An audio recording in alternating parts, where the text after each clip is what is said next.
Today we're making a light and vibrant pasta loaded with fresh spring and summer vegetables. It's quick and flavorful. While the water comes up to a boil for the pasta, I am taking a few minutes to prep the vegetables, starting with some boletus mushrooms, which add that deep, earthy flavor. Next, I chop up some fresh zucchini. I like them for their light, clean taste and the texture. They stay tender but hold a bit of bite, which brings a nice contrast to the softer elements of the dish.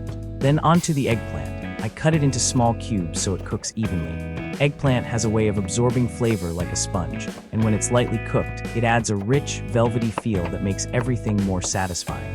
And finally, I quarter a handful of ripe cherry tomatoes. These add a juicy sweetness and just the right touch of acidity to balance out all the deeper, earthy notes. They also bring a pop of color, which always makes a dish more inviting. Once the water boils, add salt and drop in the pasta. I am using a smaller pot for the pasta. That way, the water gets extra starchy, which helps the sauce cling better. Just press the spaghetti down gently as it softens. Now in a hot, dry pan, add all the veggies at once, no oil needed.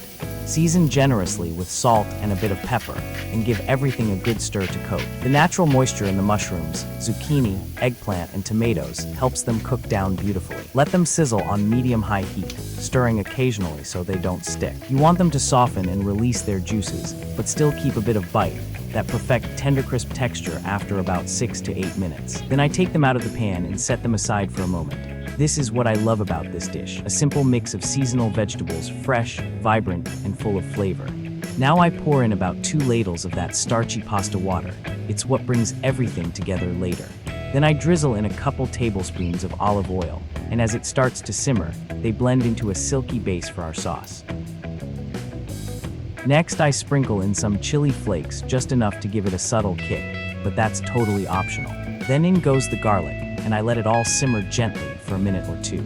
Then I stir everything together, just to bring the flavors into balance, and it's time to add back in all those colorful veggies.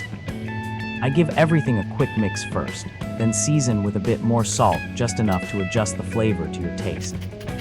Straight from the pot, the pasta goes in. Still hot and coated in that starchy water, this starts building that silky sauce. Then I turn the heat up to high to help the water reduce. It's important to stir now and then. Sometimes the heat isn't evenly spread, and things can catch in the center of the pan.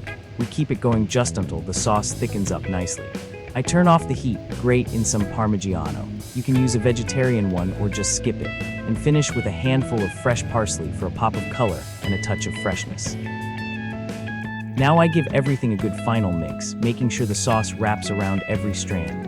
And just listen to that sound, the pasta's glossy, perfectly coated, and full of flavor. It's ready to serve. Thanks for watching. Like and subscribe if you're into tasty recipes and want to learn some cool tricks along the way.